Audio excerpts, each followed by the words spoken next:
يا علي يا عظيم يا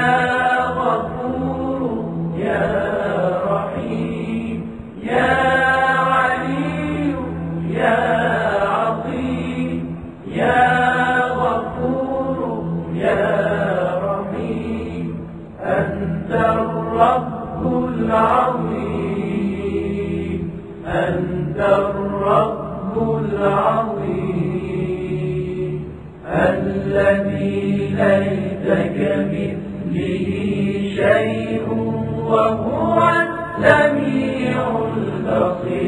البصير الذي ليس كمثله شيء وهو السميع البصير وهذا شهر عظمته وكرمته وشرفته وفضلته على الشهور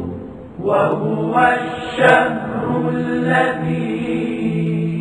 فرضت صيامه عليه وهو شهر رمضان الذي أنزلت فيه القرآن هدى للناس وبينات من الهدى والفرقان وجعلت فيه ليلة القدر وجعلتها خيرا من 1000 شهر فيا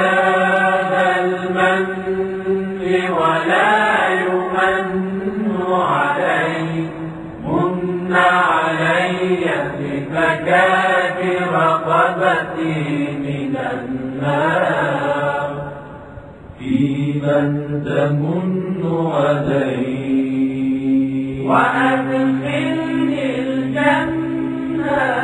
وأدخلني الجنة برحمتك يا أرحم